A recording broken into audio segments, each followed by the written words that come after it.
Hello and welcome to the AVForums podcast for Wednesday, the 6th of April. And joining me on this edition, our assistant editor, Steve Withers. Yes, like when I was 17, my sister wanted to loan my Def Leppard record, and I said, no way. News editor, Mark Hodgkinson. Excuse me, a baking powder. And welcome back to the final Wednesday podcast. If you are one of these people who'd have to download it straight away on a Wednesday, you will notice from next week, the 11th, you'll be able to download it from the Monday. So you get it 2 days early.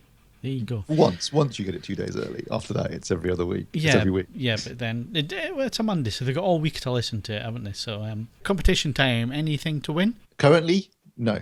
And Mark, previous competition winner? Yes, there is. There's this week. So a copy of The Warriors on Blu-ray is going to Pit Stop Guido. I think that's pronounced. Okay.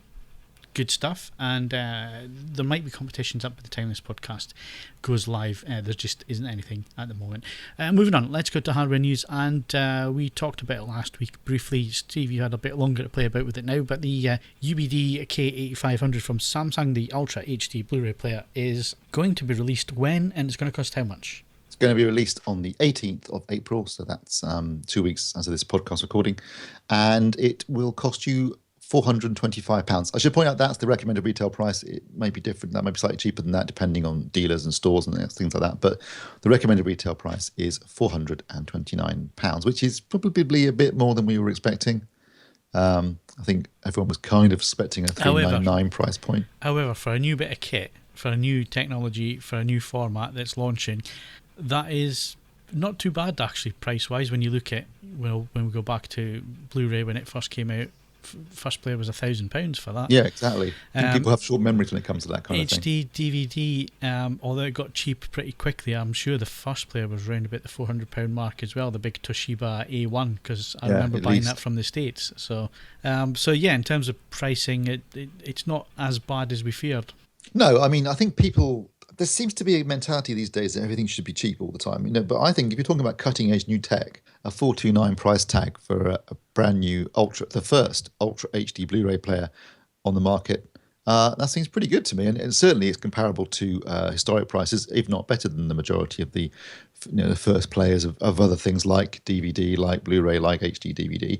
And yes, people always go to do the thing about, well, it's $399 in the States, but the States is a different market. First of all, it's 5 times bigger than our market, and secondly, they use US dollars. That's the world's reserve currency. So a Korean company like Samsung doesn't have the same kind of exposure in US dollars as it does in sterling. So first of all, it's already going to have hedged its sterling exposures with exchange rates that are probably nothing like the current exchange rate. So we don't know exactly what they've hedged their exposures at. Plus, you've got the US price won't include state taxes. Okay, remember that. Secondly, if you can, thirdly, if you can import that player into the UK after adding in VAT, import duty, shipping costs, and the extortionate exchange rate that your credit card company is going to hit you with from buying it in the States, and then go and buy a power adapter because it's going to be 110 volts. And don't forget it'll only play Region A Blu-rays for normal Blu-rays, not for 4K Blu-rays, but for normal Blu-rays. If you can get that in for less than $399, well done, go for it. But, it's never apples against apples with this kind of stuff, and people need to remember that, and I think they often forget. Bit of a rant there, Steve. Because we go about it every time, but they just don't understand the basics of international economics. The way I look at it, but we're 4 times the cost of a conventional Blu-ray. You're getting 4 times the resolution. Excellent. They should put that in the advertising. Yeah, you can tell who the ex-banker is here, can't we? Yeah. Anyway, so you've had a bit longer to play with it. Yeah, I mean, if I had two criticisms of it, I do personally miss there not being an actual display on the front, although my friend who saw it said that was a good thing because he always just turns them off anyway because they're annoying and distracting. So, I guess there are 2 views there. That aside, it is, the build quality isn't fantastic. It's fine when it's in operation. You don't really hear it playing, but when the tray comes out, it's a little bit, it's a little bit noisy and it's a little bit light, and it is made of metal, but it's very thin metal. And then, and I've got to mention last week, the remote control is a little tiny plastic thing's a bit crap too. But I've just programmed that into my Harmony One, so it doesn't make any difference to me. But yeah, the remote control that comes with it is underwhelming to say the least. So you've had it 2 weeks, and that's all you got to say about it. Right, it works. HDR looks great. It's played all the discs that I bought. It's essentially a Blu-ray player, but it plays HDR and 4K. What's I don't know what else there is to say about it, really. What's the upscaling like? I haven't actually played anything like a DVD in it or something like that. It does upscale. I was watching Game of Thrones last night using that player, so that was a regular Blu-ray, and I thought it looked excellent. So it was outputting 4K to the TV, so it was scaling that, and it looked really good. Has it got any fancy processing options? No. Actually, it's pleasingly simple in that sense. It's not loaded up with unnecessary processing and features you're never going to use or things that would affect the picture quality. So in that sense, it's relatively straightforward. It's a pretty basic, if you've seen any of the most recent Samsung Blu-ray players, the menu system is essentially the same, other than a few minor differences. But it's nothing. It's not complicated or unnecessary in terms of its features, and I think that's a good thing, actually. I mean, they've kept it pretty much. It's pretty simple. Out at the back, there are two HDMI outputs, so one for the picture and one for the sound if you don't have a receiver that can pass HDMI 2.0A, and as an optical digital output and an Ethernet port, although it's obviously got built-in Wi-Fi. Is that the only way you can use HDMI 2? Is it just audio only, or will it also can you stream it out onto two displays? No, the second one is audio only. Right. Which is a bit annoying, actually, because that would be quite a handy way of testing two TVs at the same time. That's what I was thinking. Yeah, no, unfortunately, it's only audio for the second HDMI output. Has it got streaming services? 4K? Yes, it has. It has the three main ones at the moment: Amazon, Netflix, and YouTube. So in a sense, it's... But Steve, can you use them? Yeah, I was going to say, it's a fairly moot point in my particular case, but assuming you have a fast enough internet connection, yes, you can. Sorry, I couldn't resist that.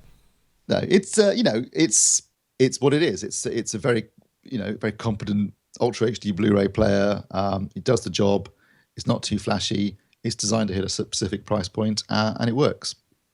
Other than that, I'm not quite sure what else you can say about it, really. Okay, so we'll look. Let's put it that way. Yeah, we'll look forward to your in-depth and 10,000 word review. So that review should be coming up in the next, certainly in the next week anyway. We've got some things to go and see and things to go and do this week as well. So, actually, Steve has.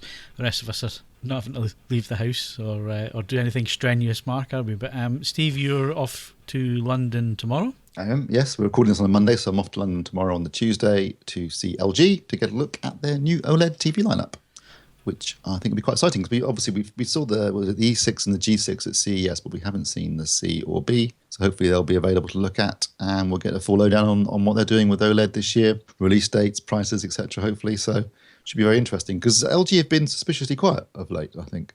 Okay, and on Friday you are UHD Blu-ray in it again? Yes. I'm off to see Panasonic to talk to their the UHD Blu-ray player team from Japan are over for some one-on-one sessions to talk about the player, and hopefully again we'll get more info on the player and release date and price. So this week we thought, as it is the last podcast on a Wednesday, we would have a bit of a special interview session, and this time, because we've been talking so much about UHD Blu-ray and HDR and all the new formats and will this work and won't this work and how do we calibrate and all the rest of it. So from Spectracal we got Tyler and Joel, but before we go ahead, this is a little bit on the techie side, or it certainly gets that way in the interview, and there's no way we can get around that because it is a technical subject at the end of the day, and there's a lot to try and understand, and this is the whole reason why we've got Spectracal on here, to try and answer some of the questions that certainly we have. And obviously in terms of the reviews that we're doing, we're still experimenting, we're still checking what the best way is to measure things and so on. So there are a couple of points which are probably going to get raised in the interview that we think, before we do that, we'll give you a bit of a glossary, which should help things in terms of understanding exactly what we're talking about. So I guess the best thing to do first of all is the one that's going to stick out for everybody is triplets, and we're not talking about three identical kids or whatever. What are triplets, Steve? RGB triplets. It actually sounds more complicated than it actually is, as I'm sure the listeners are aware. In video terms, you add together the three primary colours of red, green and blue to create your image. If you add equal amounts of red, green and blue, you'll end up with white. And you adjust the amounts and you can create all the colours within the visible spectrum. RGB triplets just refers to those three primary colours and then their numerical number in terms of video. So It's between 0 and 255. So you'd have red between 0 and 255, green between 0 and 255, and blue between 0 and 255. So clearly, if you had 0 red, 0 green, 0 blue, that's absolute black. If you had red 255, green 255, and blue 255, then you're talking about peak white. And then if you had equal amounts of those... That's 8-bit though, isn't it, Steve? In 8-bit, yeah. And so if you have equal amounts of, so say, for example, 50 of red and 50 of green and 50 of blue, then you're talking about, a shade of grey at 50. And that's all it basically is. So it sounds more complicated than it is, but it's just adjusting these numbers, so the amounts of red, green, and blue effectively within the image to create different colours. And obviously the coordinates that are used for things like Rec 2020 or Rec 709 or DCI, those use amounts of these triplets, so numbers for red, green, and blue, specific targets. That's basically what an RGB triplet is. Okay. Mark, EOTF. Electrical optical transfer function. Well, in terms of the HDR content, they use the PQ, which we struggled with to say last week, which is perceptual quantizer, which it mirrors more the function of the human eye and how it translates the digital information into light. So there's more emphasis placed on the darker part of the spectrum. And listening to the interview, because I wasn't involved, it's also more efficient, isn't it, than using a power gamma law? So there's less bits involved to get from black to white, as it were. It's a more efficient use of bits. Yeah, so it's just a different way of creating the light effect from the old gamma curve. Phil, as our resident photographer, would you like to quickly explain when they talk about stops on a camera, what exactly they mean by that? No, because it's really difficult. You will see some camera manufacturers that say they have about 14 or 15 stops of light, which is not true. I mean, that's marketing. Easiest way to describe it, think of gradations, so think of steps in the light on a ramp, a grayscale ramp, something like that, and think of each stop as, or each block as a stop, and that's roughly, it's about the dynamic range of the camera. I think that's the easiest way to explain it without getting really technical.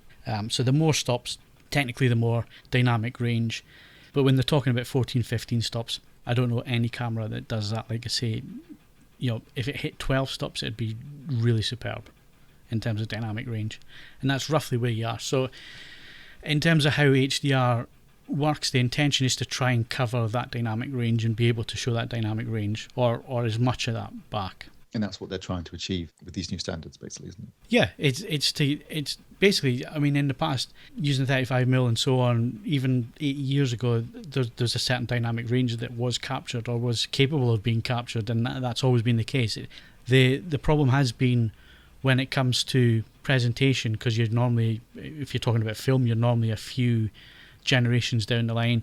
And then when you're talking about transferring that to video, again, we've just discussed it there, the number of bits that you have available, the amount of space that you have available to fit all that information in and get a colour image back. You're throwing away so much of the original content to be able to show it. That's why we have Rec 709, which is nowhere near as wide as DCI. And the reason we've had Rec 709 up to now is just because it was a solution to a problem. And that problem's now been removed by the new digital displays and the capabilities of displays nowadays. So we should now be able to look at something from the mastering point of view and be able to see that at home with the same colour gamut, the same dynamic range and so on. That's the intention. It'll take a few years to get to exactly that point, but that's where things are. I think you'll probably also in this interview hear a couple of other things being mentioned. One was BT 1886, which is a standard that was only relatively recently agreed upon, which is actually a gamma curve that's meant to represent the curve for a CRT, old CRT TV, which is, it's funny they only recently agreed on that when they've been using that standard effectively for a long time, for decades and decades. The issue was that when it came to the colour grade and putting the final material together, different studios were using different gamma power points. So some studios were using 2.2, some were using 2.4, Pixar were using 2.6. So 1886 was a way of trying to standardise that. So the steps in production to try and make sure everything was the same no matter what studio it was and so on.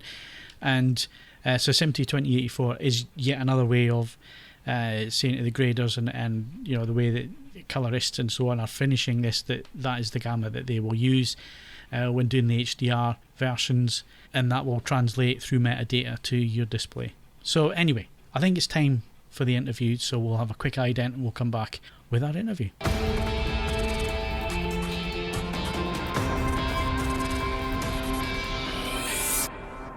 So joining us on the podcast now is Tyler and Joe from Spectracal. Good afternoon, guys. Welcome along to the podcast. Maybe you could start by introducing yourselves, and maybe we'll go to Tyler first, and you can tell us what job you do at Spectracal, and then we'll move on to Joe, and then we can get into the nitty-gritty of what we're going to talk about this afternoon.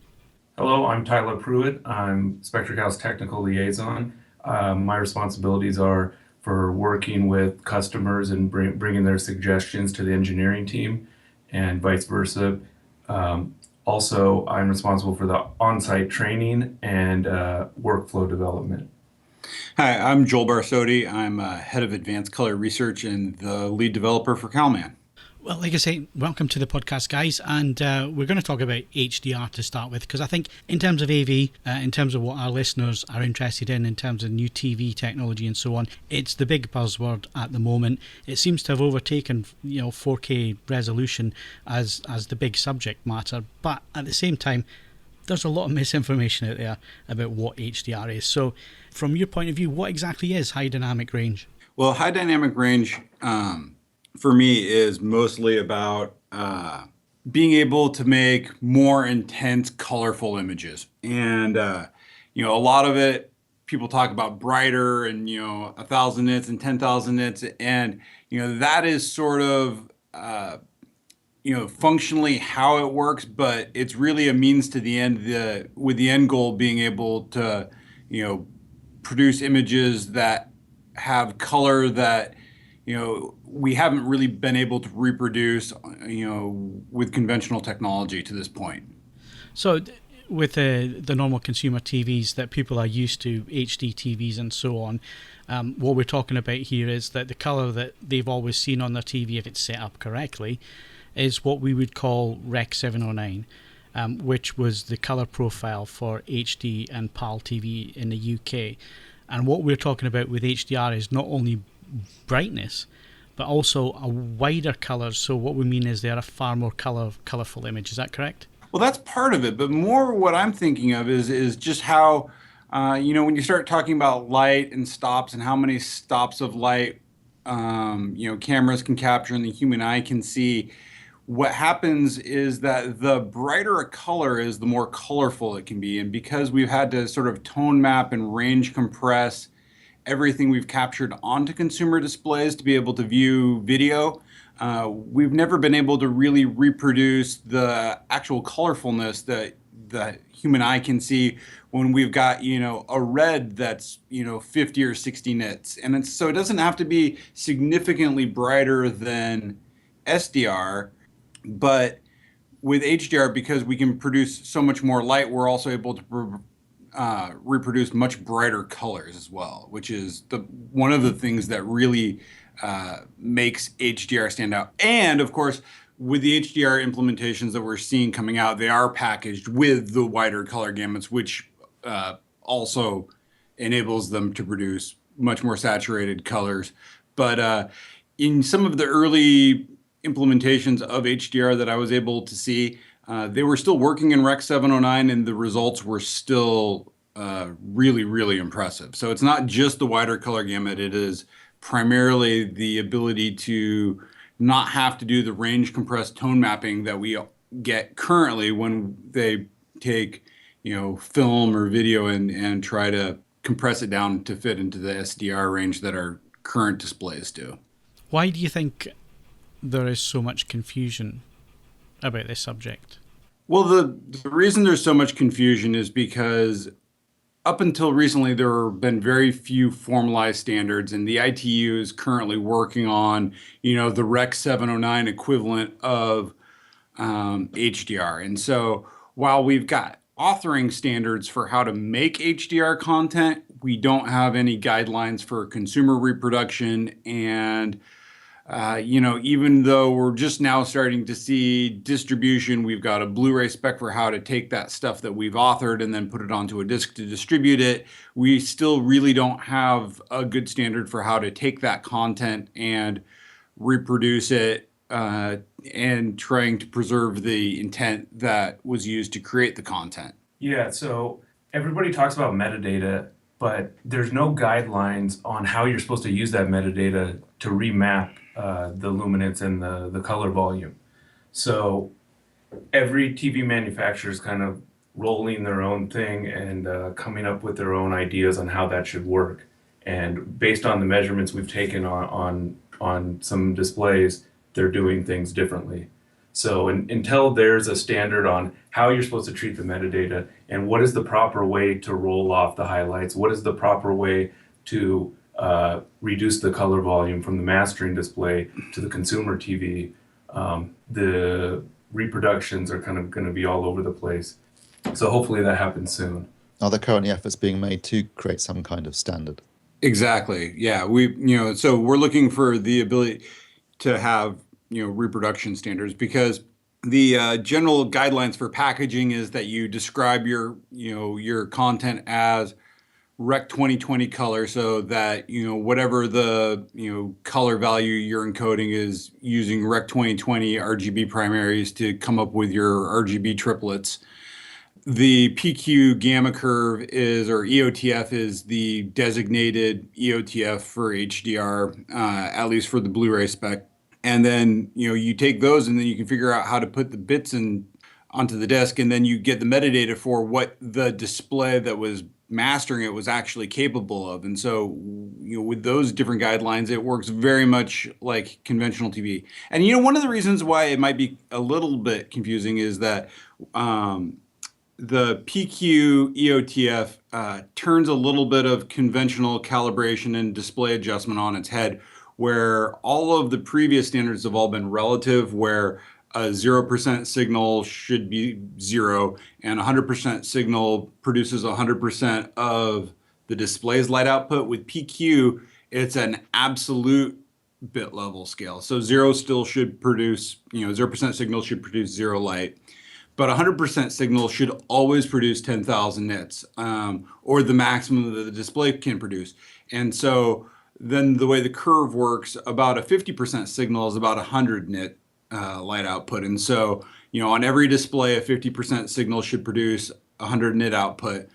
And then as the display becomes more capable, perhaps it continues up the curve to whatever the display is capable of. So 600 nits, 1,000 nits, 4,000 nits. And whenever it reaches its peak luminance, it reproduces accurately up through that and then clips. And that's the way they set it up for mastering displays, where they're creating content, and so they're making all of the creative decision based on the capabilities of the display. And so that feeds back into, Tyler's comments about, how do we figure out how to roll these off? Because if your consumer display only does 800 nits, well, then there's, 200 code values in 10-bit land that are above the capability of your display that you don't want to throw that data away. You need to figure out a way to map that onto the current display. And so that whole transition from a relative EOTF to an absolute EOTF is probably one of the bigger issues that people have to wrap their head around when moving from SDR to HDR.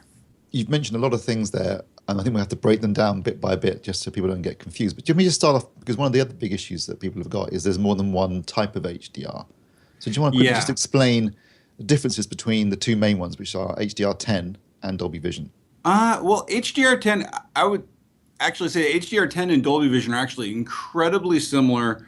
The one that's really different is HLG, which is from the BBC and the NHK, and those are really the only two kinds of HDR. There's Dolby Vision and HDR10, which are both built around the PQ EOTF, and then there's the BBC NHK that is built around the hybrid log gamma formula for the EOTF. Because basically with HDR, the biggest differentiator between wide gamut Rec 2020 SDR is the EOTF. And so Dolby Vision and HDR10 are really very similar. The biggest difference between the two of them is simply that Dolby Vision uses a dynamic metadata structure, and the fact that it's a closed ecosystem means that they do in fact have gamut remapping targets, and it's a fully sorted end-to-end process, but it's a closed system that requires licensing. But both of the standards both use the PQ EOTF. HDR10 uses static metadata, so there's one set of metadata for how the content was mastered on the display, and that's used for the entire program. And then with Dolby Vision, it goes scene by scene. And so if on a particular scene it didn't get very bright or didn't use very much wide gamut color, they're able to take that information and burn it in on a frame by frame basis so that displays can be more intelligent about when they do their remapping and how they do their remapping. And as you get further away, as the TV is further away from the master display, so as the HDR displays or the HDR functionality gets pushed down to lower and lower models, the metadata becomes even more important. Because if you're within like 100 nits of the mastering display and your color volume is almost the same, you really hardly have to do any remapping at all. But say you have like an edge-lit display that only does 500 nits, then you got to do a lot of remapping, and especially if its color volume or its color space is just barely over Rec 709. So that's where the dynamic metadata becomes more important. But one thing we should also mention is there's a pending submission of dynamic metadata for HDR10. It's a SMPTE 2096, but it's unclear right now if existing TVs will be able to be upgraded to that, or whether that will be put into Ultra HD Blu-ray, or how that's actually gonna roll back into HDR10. It's not clear right now how that's gonna work. I think just listening to this conversation, I mean, I think you need to be at a certain technical level just to try and keep up with what is being explained here, because there's a lot of terminology, a lot of acronyms, and I guess this is where the enthusiast gets mixed up. This is where misinformation comes in, because there's so much going on. There's so many different levels of things. And Tyler, I think you hit the nail on the head there, talking about the remapping. I mean, a lot of that is going to make or break how HDR looks for the end consumer on the display and source that they're going to have. And it also affects calibration, because with Dolby Vision, we've worked closely with them to get the color volume of the individual displays as targets in CalMan to calibrate to, which maps up with Dolby's tone mapping technology. So we have a specific targets to hit. With HDR10, every display has a different color gamut and luminance, peak luminance, and so far nobody's provided what those are, so you don't really have a target to calibrate to. You can calibrate the EOTF until it starts to roll off. You can calibrate it to D65, which is the white point, but you don't know what the gamut is supposed to be, and you have no way to test if their tone mapper is working correctly. So that's one kind of problem we have, is with HDR10, there's no targets to calibrate to when it comes to the gamut and the roll off of the highlights. Yeah, and just even to add into that, even if there was, say, a strong algorithm that was provided on how to do that, we would still be in a situation where we would need also a strong recommendation on pattern size to do that, because the different display technologies handle pattern sizes differently, because one of the main enabling technologies for HDR and flat panels is the zone backlighting systems. And so depending on the display, different window sizes light up different numbers of zones, which enables them to drive the zones harder. And so depending on the window size, you can get very different luminance values out of a display. And I think we're kind of settling in on that, where the UHD Alliance and other people are recommending now a 10% area window, and that covers the capability of it allows OLED to do full brightness, and pretty much all the zone backlight LCDs to hit full brightness with a 10% size window. The different displays have different, they treat different window sizes differently. Like on OLED, I think you can get up to 25% area before it starts to not be able to do full luminance.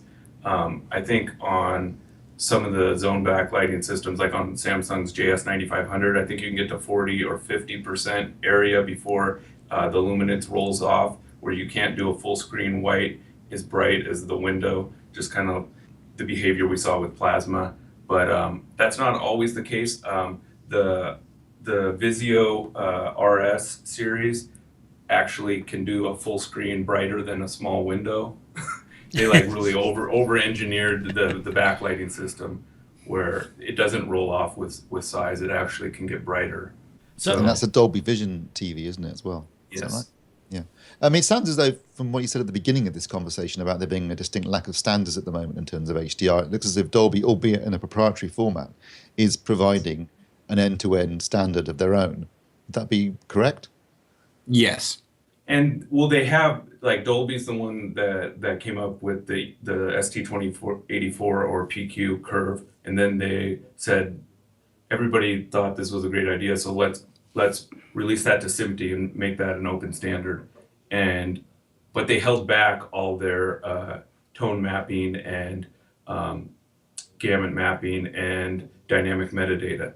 So now they've also are going to release the dynamic metadata part to SMPTE as ST2096, but they're still going to keep their proprietary tone mapping technology to Dolby Vision.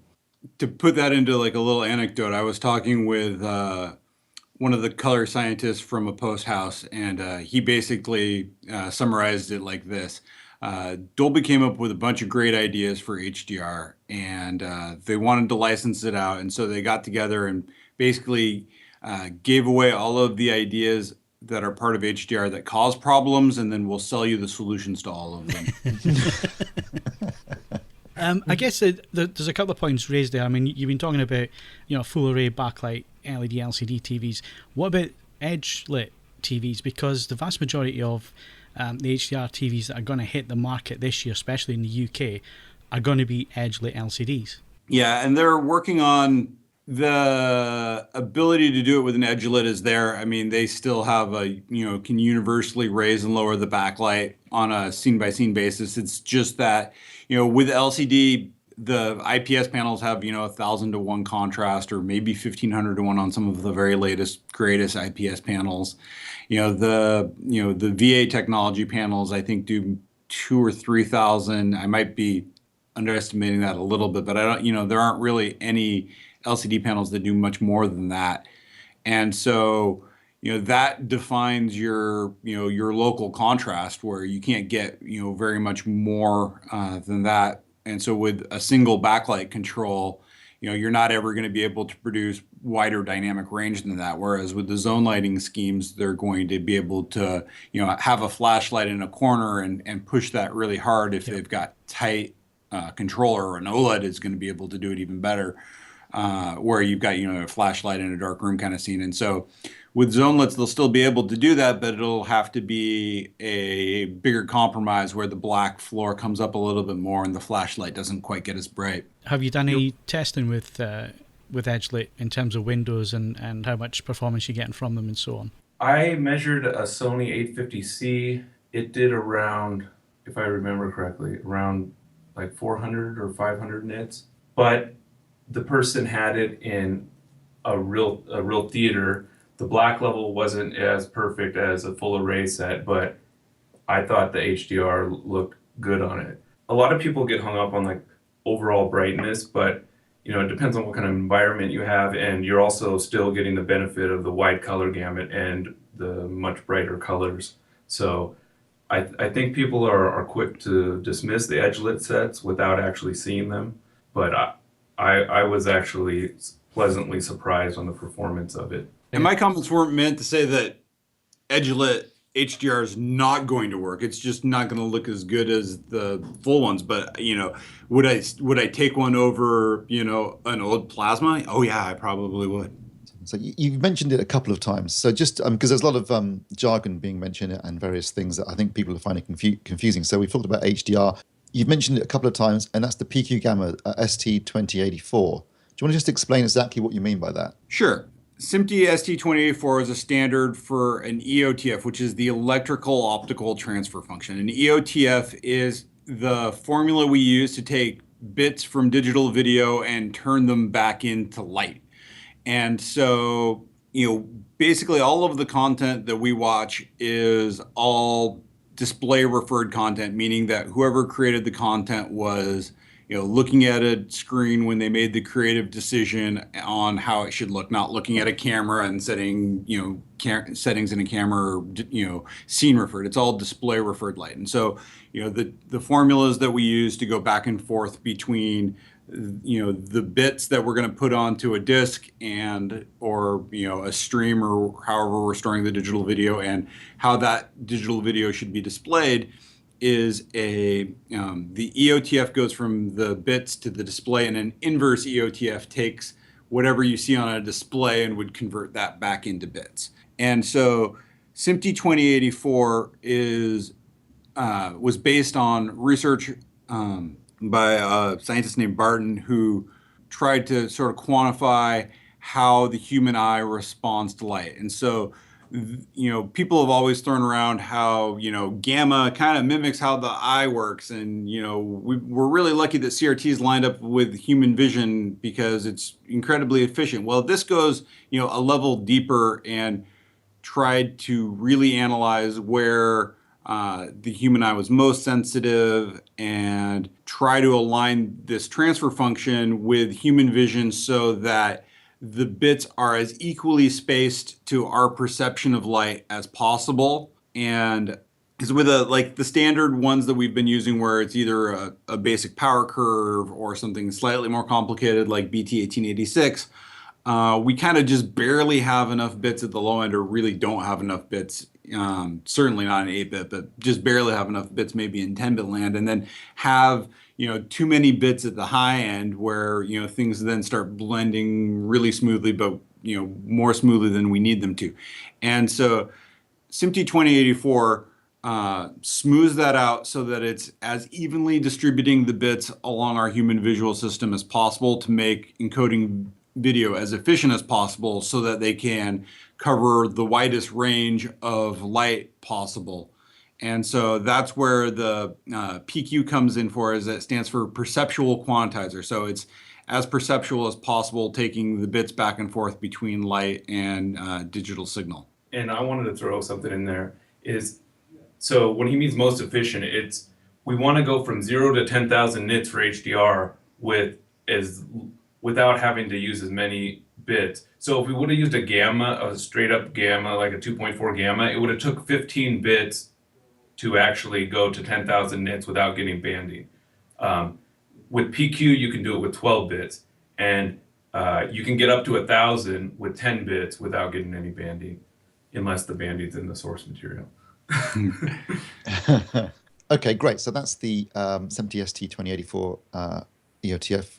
And there's also a lot of confusion surrounding another aspect, which is Rec 2020.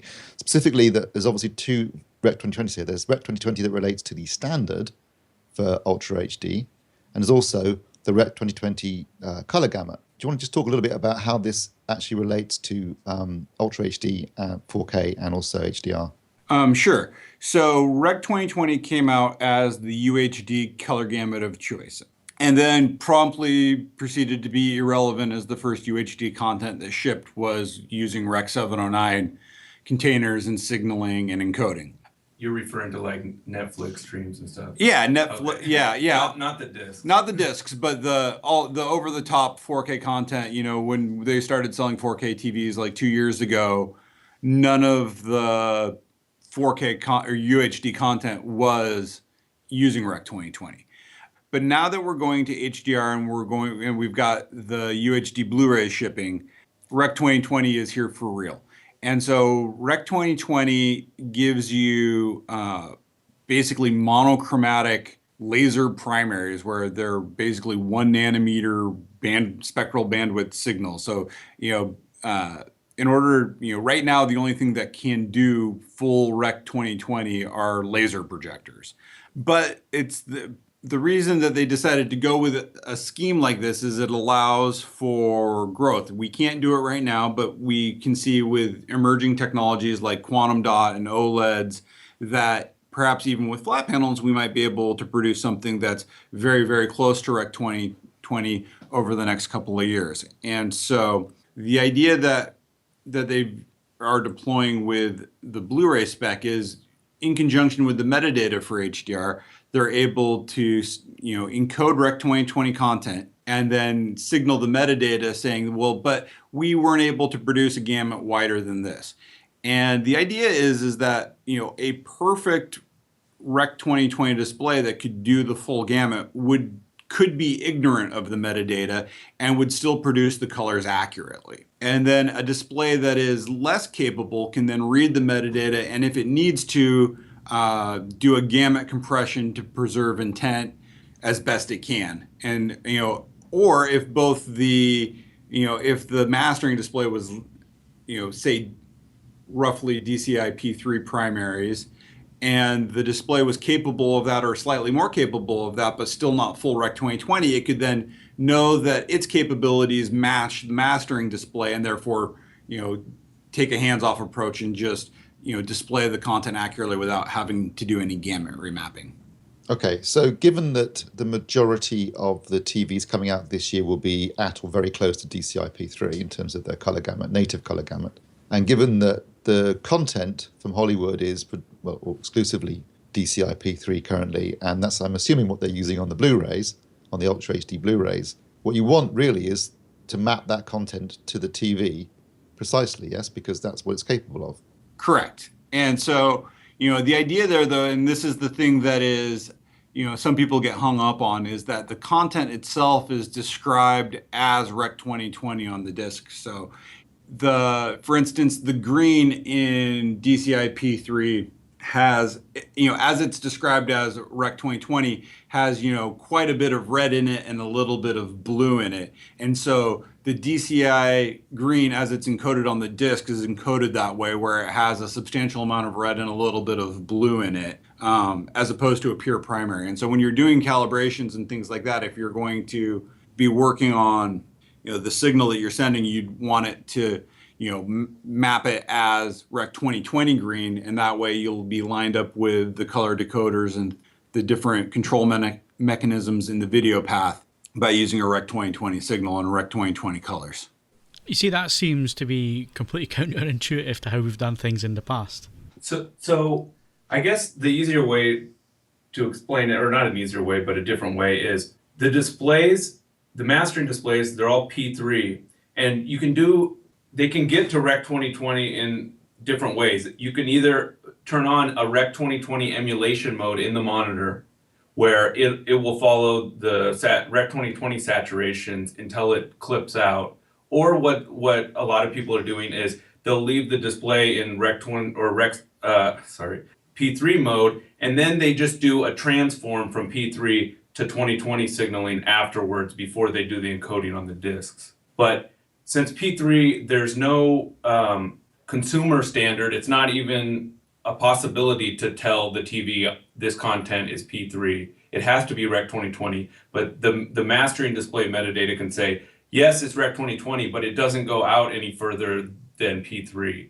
So it says follow Rec 2020 until you hit the edge of P3, and anything out there you need to remap.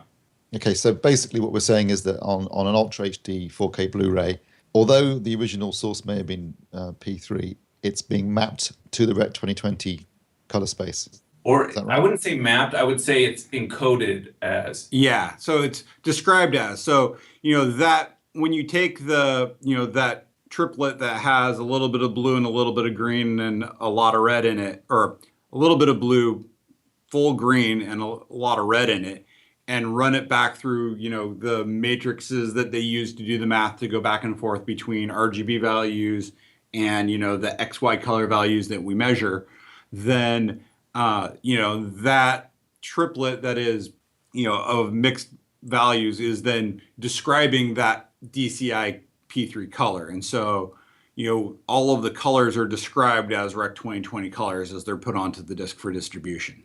Okay, so the next obvious question then is, in terms of going forward for calibration, how does one approach calibrating a display, the color gamut of a display, correctly for HDR and 4K? The thing you'll have to do is you'll have to, as opposed to, in the past we always used, or we typically used, fully saturated colors to align the color management system.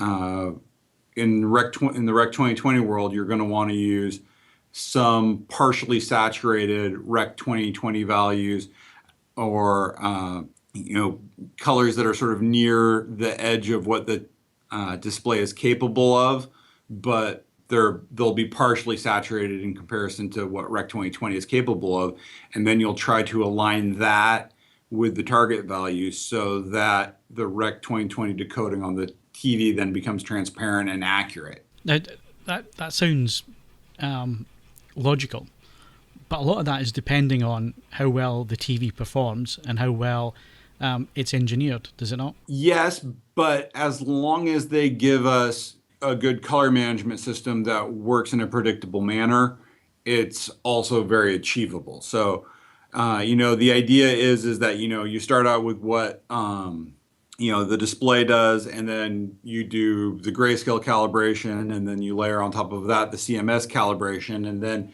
those create a uniform additive color space where everything works correctly. And then on top of that, the display management layer that manages the metadata is layered on top of that. And that, if we follow those steps, then the display mapping module has a nice linear additive predictive model to work with. And as long as it's got a correct algorithm and good reference data for what the display is capable of, then we should be able to get high quality, accurate HDR as well.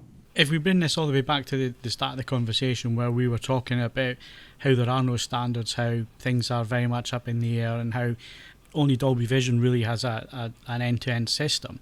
When we're talking about calibration there, and we're talking about, well, if we do this, then it should do that, it seems to me like we're relying on a lot of shoulds and ifs and maybes at the moment. Yes. I wish I could soften it in some other way, but that's exactly where we are right now. And, there are some standards that are, in the pipe with, the ITU is working on an HDR spec, and there's the spec and then also an addendum to the spec. And the addendum has some additional information on things that they're looking for, at least in terms of the tone mapping. So hopefully we'll have that soon.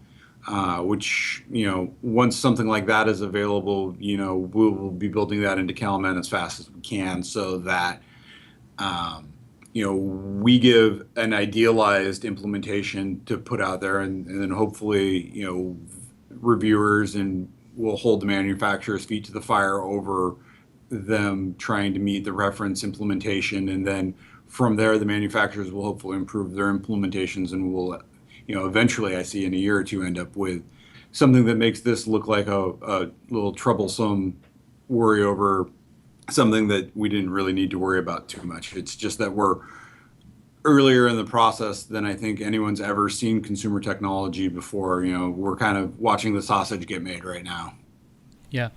I guess the obvious question then, and it's a bit of a personal question for you guys, but if it was your money in your pocket and you needed to go and buy a TV, would you be buying a TV at this moment in time? I'd probably wait until seeing all the reviews from the 2016 models. Yeah, I mean, with the 2016s just on the verge of coming out, I would probably wait until someone else bought one first so that I could kind of see how it all sorts out. I mean, there's certainly going to be some great TVs, and I'm a huge computer enthusiast, and so there's always something new coming out 6 months from now. And so at some point you'll just have to, bite the bullet and commit. And I think that with HDR, this is one of those things where this pattern will probably continue into the future, which is, one of the things TV manufacturers really like about HDR, and is that, going forward, this year's TVs might not get the mapping quite right, but next year's TVs will get the mapping perfect. And then the next year's TVs are going to add some nits. And then, 3 years from now, they're going to be adding more color gamut. And, we've seen the stuff they're working on for prototype mastering displays, and they're already pushing the nits up, and they're already pushing the color gamut out. And so the way they wrote the HDR spec enabled them to add capability as they go without having to rewrite the spec. And so, from here forward until we all have, perfect 2020 10,000 nit displays on our walls, every couple of years, there's going to be a good reason to get a new TV. And so, if you're going to try and wait for the perfect thing, you're just going to keep waiting because there's going to be something cool coming out in 6 months. So it's probably going to be one of those things where, let the dust settle for, this year and then pick the one you like. It kind of sounds like beta testing on the public, though, doesn't it, really? And it sounds like a perfect cause if you're a manufacturer, that people are going to have to update their TVs every 2 or 3 years. I mean, that's obviously the cynical view that some people are going to have about any new technology that comes along. In terms of what we do for a living, so testing these TVs and so on, what does Carmen have up its sleeves for us in terms of testing and for our members in terms of calibrating this year? Well, right now we've got the Dolby Vision support already in, and we've been working with them to add in the ability to extend it so that the end user can load in the Dolby Vision golden reference files for different TVs. So as the lineup of Dolby Vision TVs explode, we're not going to be the gating factor for having CalMan add in the golden reference for each individual display. And then I touched on the ITU's HDR spec, and we've looked over the preliminary, and as soon as we've got a final spec in our hand, hopefully we'll be able to roll up their idea of tone mapping for HDR10. We're also working on adding the HLG support, which we didn't really talk too much about during this podcast, but it sounds like if we're going to start getting live sports and live news production, any kind of HDR that's going to be real broadcast, it's likely going to be the HLG variety, and so we're adding in tools for HLG as well. We're beefing up our our color checker portion of the product and our gamut saturation portion, so that people can accurately calibrate their displays in Rec 2020 mode, even though they're not fully Rec 2020 capable. And so we're adding features to make that part of the process smoother. We're trying to understand HDR10 as deeply as possible so that we can help smooth off all the rough edges for our users. And currently CalMan supports HDR10 metadata in several different pattern generators, including quantum data 780 and 804, the Astro generators. That's more of like a high-end manufacturing tool. And we're also adding support for the Meridio pattern generator for HDR10. And that allows you to set your own metadata. We have some defaults in there. I think we're defaulting to 1000 nits for the peak, P3 for the mastering display, and 0.05 or 0.05 nits as the minimum luminance. But all that's configurable. So when you get a display, you're able to feed it different metadata and see it, look at its behavior, and you'll be able to tell if the display is doing proper roll-off, because different discs have different metadata. In fact, all the Warner titles, they were mastered first for Dolby Vision on Dolby's 4000 nit display, and their Ultra HD Blu-rays, HDR10, the mastering display metadata says 4000 nit highlights. So whereas the Sony and Fox titles, I think, are set to 1000 or 1100 nits. So you want to make sure that the display sees that and is actually responding to it. Different discs have different metadata for the mastering display because there's different mastering monitors. There's the Dolby Pulsar that does 4000 nits and P3. It's an LCD-based display. And then there's the Sony X300 OLED that does 1000 nits, that does P3, but that's an OLED.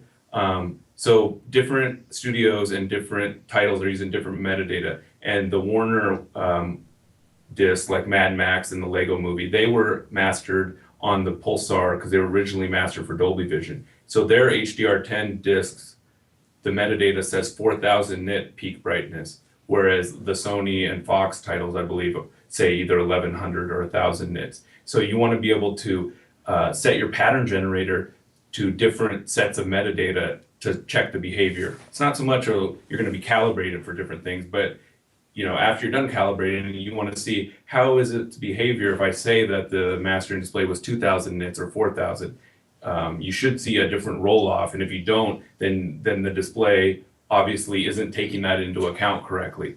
And so in Cowman, you can set all the mastering display metadata for HDR10, and that's a good tool to see if the display is properly rolling off the highlights or properly adjusting the gamut. And we are working with as many pattern generator manufacturers as possible, because we don't want this to be just like you have to spend $5,000 to get a pattern generator that does this. So we're trying to work with everybody to add the HDR10 functionality. And also, so currently for Dolby Vision, the only way to generate the patterns is with a PC HDMI output.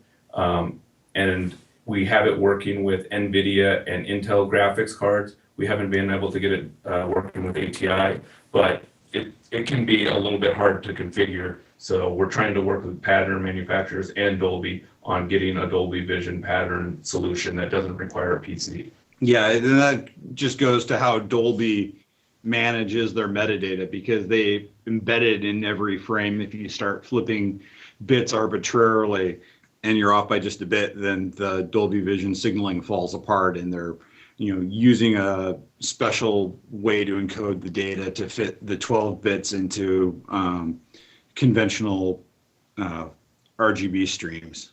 Like you said, towards the start of this conversation, I think, the clouds will start to clear, and I think this will seem much more of a molehill than a mountain that it seems to be at the moment.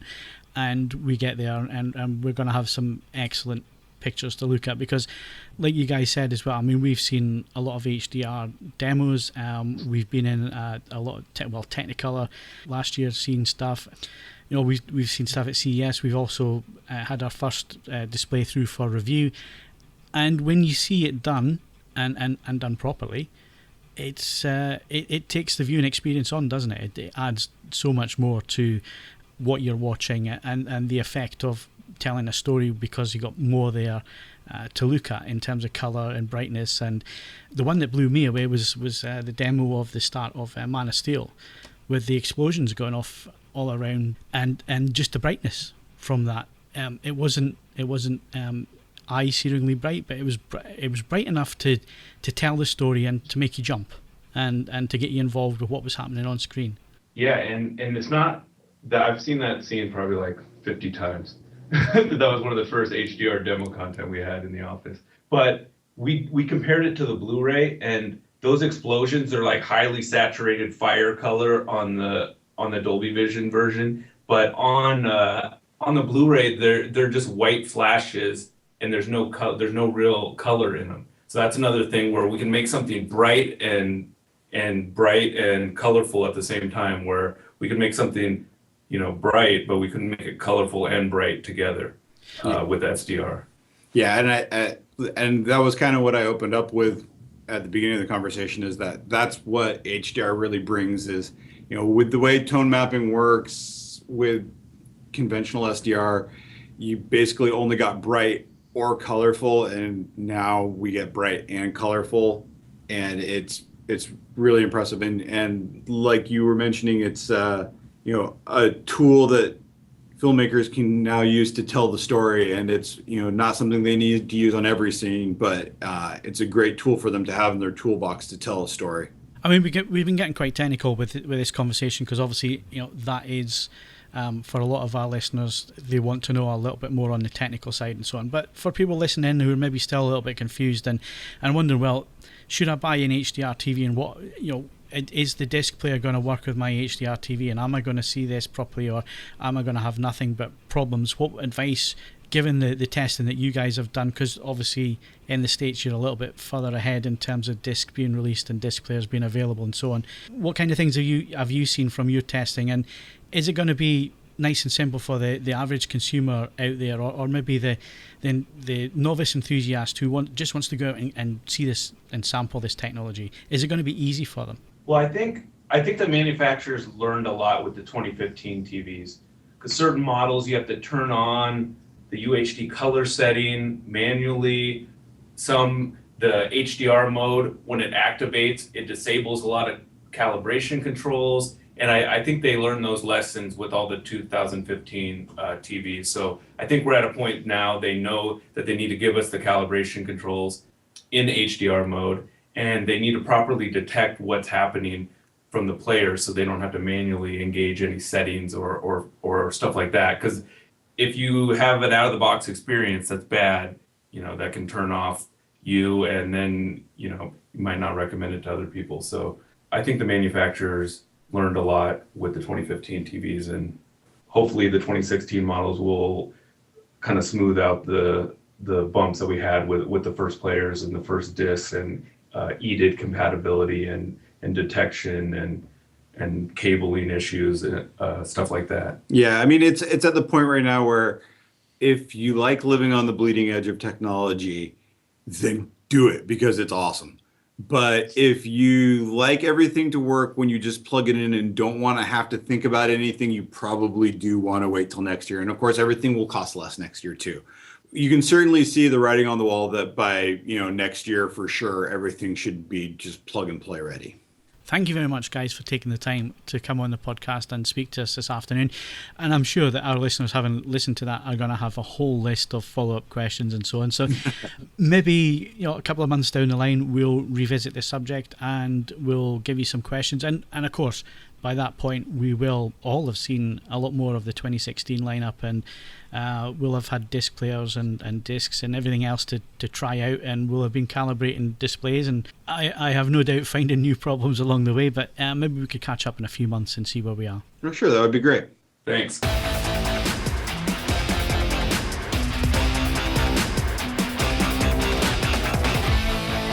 So quickly, Steve, to wrap up this week's podcast, the last podcast on a Wednesday. Do you think I've said that enough times now? What's coming up at the cinema? 2 releases on Friday. We've got The Huntsman's Winter War, which is a prequel/sequel to Snow White and the Huntsman, although without Snow White. So basically it's Chris Hemsworth and Jessica Chastain, Emily Blunt, and Charlize Theron. So quite a good cast. I saw a clip of it. They were all on, well, some of the casts were on Graham Norton on Friday, and I thought it looked rubbish, and I wasn't particularly a big fan of Snow White and the Huntsman either. So, but anyway, that's coming out on Friday. And also a film called Midnight Special, which stars Michael Shannon and Kirsten Dunst, and this does look quite interesting. It's about a father with a young boy with unusual powers, who I'm not quite sure. It may involve aliens, not quite sure. But he has to get the kid to a certain place, and it looks intriguing. I mean, they've deliberately kept the details of the plot quite vague, which is good. Kirsten Dunst sounds like a few things that we've seen in the past, doesn't it? The director of it has made some interesting movies though, so I'm kind of curious to see it, and Michael Shannon's, I think, is an interesting actor, and it's got Adam Driver in it, who played Kylo Ren in Star Wars: The Force Awakens. So it's got an interesting cast, Kirsten Dunst as well, it looks like it might be an interesting kind of sci-fi / chase movie. Was there not a TV program about a boy who had? Sure, there's been loads of those. Yeah, but he had powers where you could see into the future and that kind of thing, and. Yeah, it seems really similar to quite a few. Another film that's popping out is Knowing, which was similar-ish. So I quite enjoyed Knowing until the end. Until you knew. Then it was like, come on. Until you knew. Oh, come on. Yeah. Like there's certain films. We should do a piece at one point on films with the worst endings, because there have been some shockingly, things where people do an ending and you think, no, you just can't do that in the modern age. It's been used too many times before. The one where it was all a dream. That's just the biggest cop-out in screenwriting history, isn't it? Or It Was All Aliens. Yeah. Is the other one. Anyway, so Midnight Special is something that does look quite interesting to me, and I might check it out at the weekend if I get a chance. Okay. There's no Blu-rays, is there?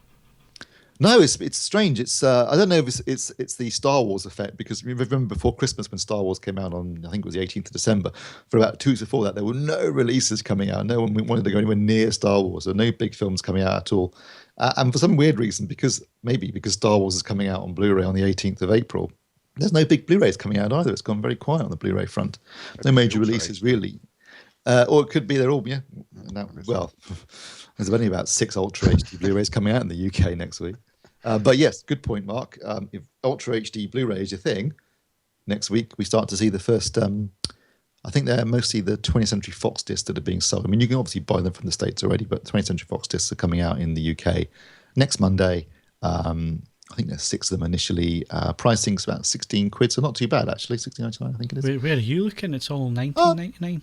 Is it? Yeah. That's what I saw. If you go on Amazon, it's 19.99. All right, sorry, 19.99. I thought that's quite reasonable for Ultra HD Blu-ray, and the Blu-ray included. Yeah, as if it was 16.99, I'd have been pulling their arm off. Yes, so there's I think they're mostly Fox films, so like Kingsman, Agent 47, that sort of stuff. But they start shipping next week, just in time for basically you can get some discs in ready for the players arriving the following week, or the first player at least, Samsung. Okay, well, bit of a rush there at the end, but we are back again on Monday the 11th. That's right, not a Wednesday, it's a Monday. And until then, my thanks to Steve Withers. Let's do the Thelma and Louise ending. And Mark Hodgkinson. Stop it. You look like you've got something to say. Who are you saying stop it to? Cat. All right. Obviously. And Bob was Attacking the wires. All right, okay. Of course, moving to a Friday recording means that everybody should be available. Apart from this Friday. apart from the first Friday where Ed's not around, but never mind. Anyway, don't forget, you can follow us on Twitter and Facebook. You can bookmark AVForums, the latest reviews, news and video. And of course, give us 5 stars on iTunes, and it has to be 5 stars for this to work, and we'll read your name out. I'm Phil Hinton. Thanks very much for listening. And like I say, don't forget, we are back again on Monday the 11th of April.